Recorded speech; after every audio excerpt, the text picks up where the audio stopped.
Hello दोस्तों, guide career संस्थान आपका वेलकम करता है। आज हम लोग जिस विषय पर बात करेंगे वो कक्षा 12 का इतिहास है। जी हाँ दोस्तों, इतिहास का पहले भाग का पहला चैप्टर आपके सामने दिख रहा है, हड़प्पा सभ्यता। जी हाँ दोस्तों, हड़प्पा सभ्यता में हम ईंट, मनके और अस्थियां, तमाम स्रोतों पर बहस करेंगे, इनको सीखेंगे। यूँ समझिए, ये जो वीडियो रहेगा वो कक्षा 12 में जो बच्चे गए हैं उनके लिए है, खास तौर से जो साथ ही साथ किसी वजह से इस वर्ष जो बच्चे अनुत्तीर्ण हो गए हैं उनके लिए है, और कक्षा 11 के बच्चे भी अपना इसमें वर्चस्व दिखा सकते हैं। ठीक है, तो आइए सीखते हैं। पहला चैप्टर है, एक नए उमंग के साथ सीखते हैं। बहुत आसानी से मैं आपके मस्तिष्क तक पहुंचाने की कोशिश करता हूँ। जो आपका चित्र दिख रहा है ये भारत है। पहली बात तो ये जान लीजिए, जो हड़प्पा सभ्यता है वो मुख्य रूप से 3 देशों से रिलेट कर पाता है। पहला बात तो अपना भारत, साथ ही साथ इधर जो पाकिस्तान है और उधर अफगानिस्तान है। इन 3 देशों में ही हड़प्पा सभ्यता, यूं समझिए सिंधु घाटी सभ्यता पूरी तरीके से व्याप्त थी। ठीक, जब भारत की बात करते हैं, ठीक है, भारत की हड़प्पा सभ्यता के कई इंपॉर्टेंट नगर भी हैं, क्योंकि फाइनली इसे सिंधु घाटी सभ्यता कहते हैं। ठीक है, सिंधु घाटी सभ्यता क्यों कहते हैं ये भी बहुत बड़ा वजह है, मैं इसको बताता हूँ।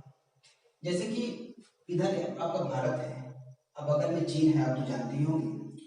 जब चीन के मानसरोवर झील से सिंधु नदी निकलती है तो भारत में प्रवेश करती है, और साथ ही साथ पाकिस्तान में प्रवेश करके सीधे अरब सागर में जाकर के गिर जाती है। यूं समझिए, मैं यहाँ पर बनाता हूँ,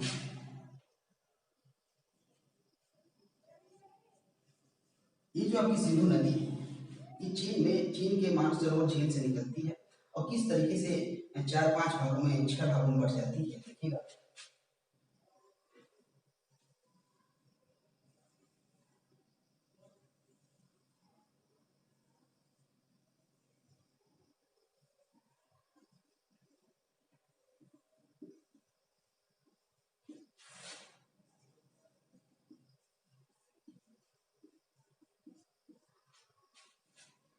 हड़प्पा सभ्यता हड़प्पा सभ्यता को सिंधु घाटी की सभ्यता क्यों कहते हैं, इसको समझने के मात्र 1-2 मिनट। चीन के मानसरोवर से निकली सिंधु नदी जब आगे बढ़ती है, भारत में प्रवेश करते करते ये 6 नदियों में बढ़ जाती है। 6 नदियों में दोस्तों, पहला आपका जो ऊपर का जो नदी खुद सिंधु के नाम से ही रहता है। पहला क्या है, ये खुद सिंधु के नाम से ही रहता है। दूसरा आपका चिनाब आ जाता है, उसके बाद झेलम, उसके बाद सतलज, रावी, ब्यास। यह दोस्तों सिंधु नदी जो भारत में प्रवेश करती है और पाकिस्तान में प्रवेश करते करते ये छह नदियों में बढ़ जाती है, खुद एक सिंधु नदी के नाम से, और एक चिनाब, झेलम, सतलज, ब्यास और रावी 6 नदियों में बढ़ जाती है। तो यूं समझिए, सिंधु नदी ही पूरे हड़प्पा सभ्यता के विस्तार के अगल बगल पाया जाता है। तो हड़प्पा सभ्यता का बहुत बड़ा क्षेत्र सिंधु नदी के किनारे बसने के कारण, पाए जाने के कारण उसे सिंधु घाटी सभ्यता के नाम से भी जानते हैं। ठीक है, तो ये हमारा एक छोटे से प्रश्न का आंसर भी रहा। अब आगे बढ़ते हैं। जो सिंधु घाटी सभ्यता फैली है वो 3 देशों में फैली है। जैसा कि भारत का नक्शा देख रहे हैं, ये भारत है। ठीक, भारत का नक्शा बहुत आसानी से बनाया जा सकता है। भारत के बगल में ये पूरा क्या है, पाकिस्तान है, और इसके ऊपर ये सब क्या है, अपना अफगानिस्तान है। सिंधु घाटी सभ्यता या हड़प्पा सभ्यता की बात करें तो ये 3 देशों में पूरी तरीके से इसका विस्तार देखने को मिलता है। इसके प्रमुख नगर जान लेना अति आवश्यक है। सबसे जो महत्वपूर्ण सिंधु घाटी सभ्यता का नगर है वो हड़प्पा सभ्यता है। उसके बाद आपका मोहनजोदड़ो आता है, साथ ही साथ बहुत सारे जगह आते हैं, कोटदीजी, चनहुदड़ो, धौलावीरा, लोथल, नागेश्वर, बालाकोट, सुतकानूर और कालीबंगर, बनावली, राखीगढ़ी और मांडा, ऐसे तमाम नगर जो कि सिंधु घाटी सभ्यता में देखने को मिलते हैं। आप अपने माइंड सेट में ये क्लियर कर लीजिए कि कौन से नगर किस देश में पड़ते हैं। दोस्तों पहले भारत की बात करते हैं। जो लोथल है, जो नागेश्वर है, जो धौलावीरा है, ठीक। धौलावीरा, लोथल, नागेश्वर ये सिंधु घाटी सभ्यता के जो नगर है ये भारत में पड़ते हैं। भारत के साथ साथ ये राज्य की बात किया जाए तो गुजरात में पड़ते हैं, ठीक है। यहाँ पर आपका गुजरात है। और आगे बढ़िए, कालीबंगन की बात करते हैं। कालीबंगन ये पूरा राजस्थान वाला क्षेत्र है, तो कालीबंगन जो नगर है वो राजस्थान में पड़ता है, ठीक है। आगे बढ़ते हैं। जो बनावली है और राखीगढ़ी है ये पंजाब के क्षेत्र, हरियाणा के क्षेत्र में पड़ते हैं, ठीक। और जो मांडा की बात करते हैं, मांडा आपका जम्मू कश्मीर में पड़ता है। तो ये रहे भारत के सिंधु घाटी सभ्यता के वे नगर जो भारत में पड़ते हैं। वे नगर की बात करें जो पाकिस्तान में पड़ते हैं। बालाकोट, ठीक है, मोहनजोदड़ो और हड़प्पा खास तौर से जो प्रमुख नगर रहे हैं सिंधु घाटी सभ्यता के, जो खास खास जो नगर रहे हैं, जो बड़े नगर रहे हैं, वो सब के सब पाकिस्तान में ही पड़ते हैं। आज की डेट में मतलब इसको क्लियरिफाई किया गया है, तब समझ में आता है। आपका सुल्तानगढ़ है, उधर रामदेरी है, अफगानिस्तान में पड़ जाएगा। ये तमाम नगरें हैं जिसे हमने जाना, ठीक है। एक रंगपुर भी है आपका, गुजरात में पड़ता है। तो ये पूरे विस्तार से सिंधु नदी के किनारे बसने के ही कारण इसे सिंधु घाटी सभ्यता के नाम से भी जानते हैं, ठीक है। इस तरीके से हमने जाना सिंधु नदी जिस तरीके से फैली थी, इसका विस्तार था, उसी के हिसाब से इसे हड़प्पा का नाम सिंधु घाटी सभ्यता के नाम से पड़ जाता है, ठीक है। आइए इसमें एक एक चीज, एक एक पॉइंट जान लेते हैं, बहुत बेहतरीन होगी। पहली बात हमने इसको जान लिया दोस्तों, जो हड़प्पा सभ्यता है वो सिंधु नदी के बसने के कारण सिंधु घाटी सभ्यता के नाम से जानी जाती है। सिंधु घाटी जो सभ्यता है उसके दो प्रमुख नगर, दो बड़े प्रमुख नगर सामने नजर आते हैं, जो हड़प्पा है और मोहनजोदड़ो, ठीक। ये समझे सिंधु घाटी सभ्यता की बात किया जाए या हड़प्पा सभ्यता की बात किया जाए, उसमें कोई अंतर नहीं है, ठीक है। हड़प्पा सभ्यता का जो खुदाई हुआ 1921 से 1922 के दौरान हुआ दोस्तों।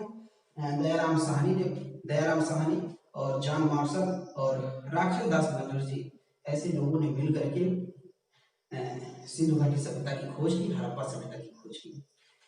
थोड़ा इमेजिन कीजिए बस एक मिनट के लिए कि 1921-22 से पहले सिंधु घाटी सभ्यता जमीन में तभी हुई थी, उसको कोई उकेरने वाला नहीं था। मात्र आज से, जी हाँ दोस्तों, आज से 100 वर्ष पहले सिंधु घाटी सभ्यता के बारे में कोई नहीं जानता था।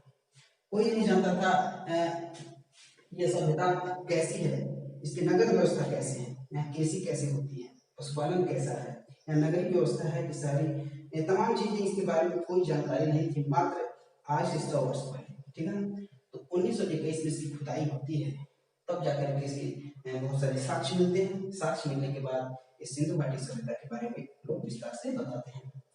कालक्रम की बात किया जाए तो सिंधु घाटी सभ्यता का जीवन जब चल रहा था वो 2600 ईसा पूर्व से लेकर के 1900 ईसा पूर्व के बीच में है। ये इसको समझने वाली बेहतरी वाली बात है, बीसीई का मतलब होता है बिफोर कॉमन एरा, ठीक है, जिसे हम बिफोर क्राइस्ट बोलते हैं। ईसा मसीह के जन्म से पहले की बात करते हैं तो उसे बीसी बोलते हैं। आजकल की भाषा में हम लोग बीसीई बोलते हैं, ठीक है। ये सारा रहा है, यही यहाँ पर भी, ठीक है। इस तरीके से हमने सीखा ये इसका जो कार्यक्रम रहा। अब साक्ष्य जो मिले हैं, कैसे हम जानेंगे कोई यहाँ शहर है कि वहाँ पर कोई किसी चीज का विस्तार है, कैसे हम जानेंगे? जब हमको साक्ष्य मिलते हैं दोस्तों, जो भी साक्ष्य मिले हैं जैसे मुहर, मृदभान मतलब होते हैं मिट्टी के बर्तन या दोस्तों, और आभूषण, औजार, सिक्के, इमारतें, ईंट, भौतिक अवशेष, ये सारी जो चीजें मिले हैं इन्हीं के माध्यम से ही एक ऐसी नगर जो जमीन में जमींदोज हो गया था उसको खोद के निकाला गया। तमाम चीजें जो हमारे सफल हो पाई हैं आजकल किताबों में हम जो पढ़ पाते हैं, मात्र वो स्रोत, एक स्रोत आपका ये सारी चीजें हैं, ठीक है। जो उसमें जो मुहर होती थी खासतौर से सेलखड़ी पत्थर की बनाई जाती थी। सेलखड़ी पत्थर काफी इंपॉर्टेंट पत्थर है जो काफी नष्ट नहीं होता है। ठीक है, अब अगले चरण की बात करते हैं। तो हमने जाना कि सिंधु घाटी सभ्यता के बहुत महत्वपूर्ण शहर आपके सामने दिख रहे हैं, तमाम शहर हैं। ठीक है, इसमें इन शहरों में नगरीय व्यवस्था थी। जी हाँ दोस्तों, जो सिंधु घाटी सभ्यता रही है वो एकदम नगरीय व्यवस्था रही है। यूँ समझिए, आप हैरान हो जाएंगे, हैरान इसलिए हो जाएंगे उस समय की जो घर बनते थे, जो सड़कें थे, नदी नाले थे, देखिए इस तरीके से।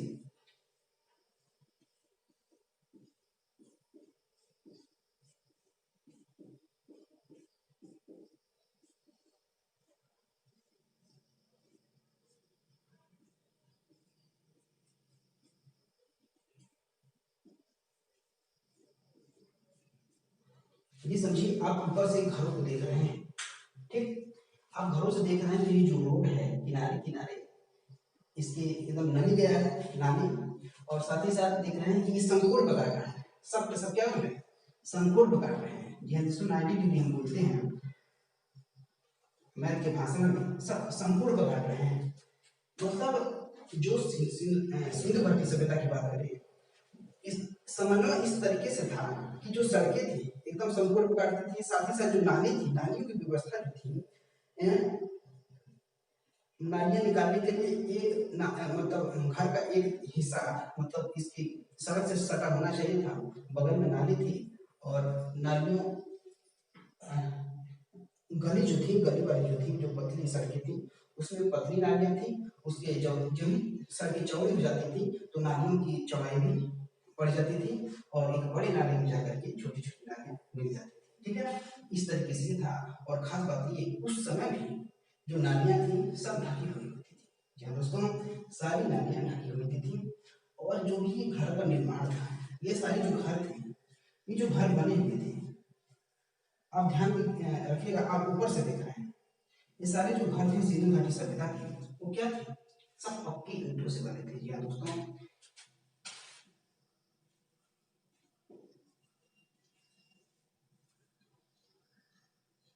ईंटों से बने थे, पक्की ईंटों से।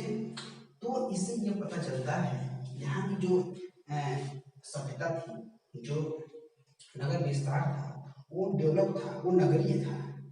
तो बहुत बड़ा ये आजकल की जो हमारे वर्तमान के इतिहासकार हैं, उस सभ्यता को आज से 4,500 वर्ष पहले, आज से 4,500 वर्ष पहले हम जब जाएंगे तब जाकर के हम सिंधु घाटी सभ्यता को पा पाते हैं, छू पाते हैं। यह दोस्तों, इस समय काम ये होता है, आजकल के देखा जाए वर्तमान में प्रेजेंट टाइम में, तो सारे सिस्टम ये आज चल रहे हैं, लेकिन 4,500 वर्ष पहले ये चीजें पा जाना बहुत काबिल तारीफ थी। और हमारे इतिहासकारों ने आश्चर्यचकित शब्दों का इस्तेमाल भी किया इसके लिए।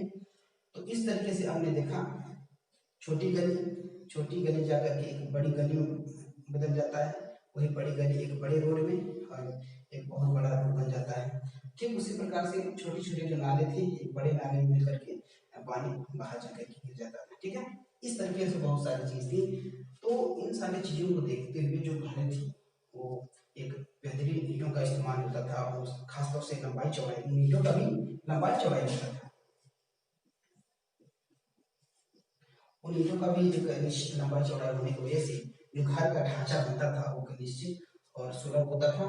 इस तरह इन तमाम चीजों को देखते हुए ये लगा कि जो सिंधु घाटी सभ्यता है वो एक बेहतर नगरीय सभ्यता भी है। ठीक, बहुत सारी चीज है। उस समय जो सिंधु घाटी सभ्यता के लोग थे वो कृषि पर आधारित थे। यहाँ दोस्तों, कृषि पर आधारित थे, पशुपालन करते थे।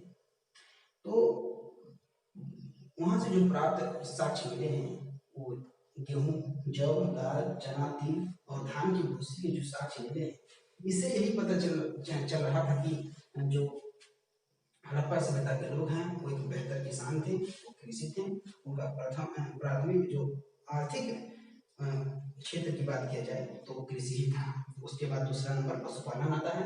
पशुपालन की बात किया जाए तो खासतौर से जो जानवर उपयोग किए जाते थे, भेड़, बकरी, सुअर, ये सब यूज करते थे। और वृषभ, जी हाँ दोस्तों, वृषभ का मतलब बैल होता है। खासतौर से जो खेती होता था उनको जोतने के लिए उनकी जुताई करने के लिए बैल का यूज करते थे। ठीक है, तो पशुपालन भी एक चरम सीमा पर था।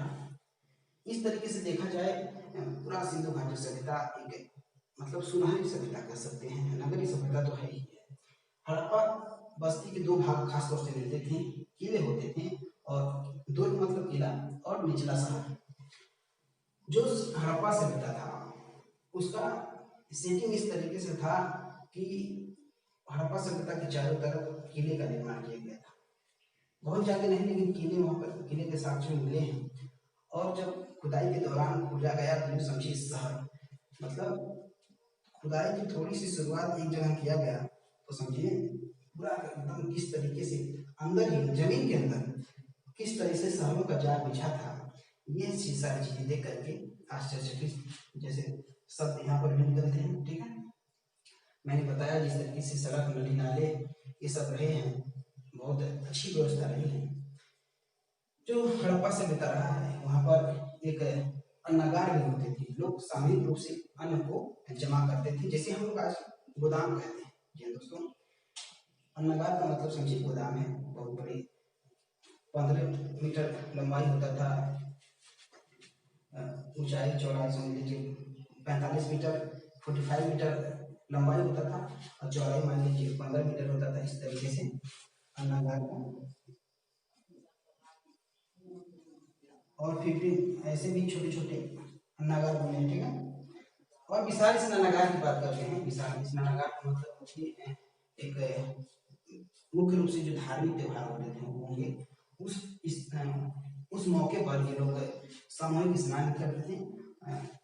विशाल जो स्नानागार है, विशाल जो स्नानागार है उसके बगल में छोटा सा रूम भी बना होता था कपड़े बदलने के लिए, तमाम प्रकार की व्यवस्थाएं हैं। उस समय जो स्नानागार था जो उसका लंबाई था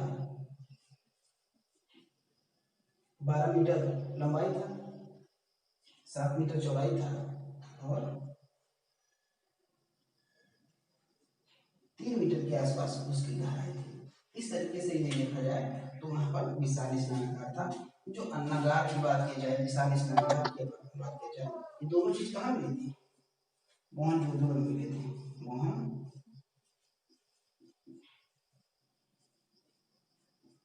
ठीक, उस समय जो लोग मरते थे, जब किसी की मृत्यु हो जाती थी उस समय, तो ये साक्ष्य मिला है कि उनकी जो हमें जो खोज के दौरान जो अस्थियां मिली, जो हड्डियां मिली, उस कब्र के पास मुख्य रूप से कुछ सामान्य कुछ औजार मिला करते थे। इसीलिए नतीजा निकाला गया कि जो इंसान मरता था उसकी जो खास बहुत प्रिय वस्तुएं रहती थी उनके साथ रख दी जाती थी। ठीक है, जो शव मुख्य रूप से वहां पर दफनाए जाते थे और कहीं कहीं ऐसे साक्ष्य मिले हैं जहाँ पर शव को चुनवाया गया है ईंटों के साथ। ठीक है, दफनाने के बहुत ज्यादा अवशेष मिले हैं, जलाने के भी बहुत अवशेष मिले हैं, लेकिन इसका कोई विधिवत साक्ष्य नहीं है, इसलिए हम इस नजरिए पर नहीं निकल सकते हैं।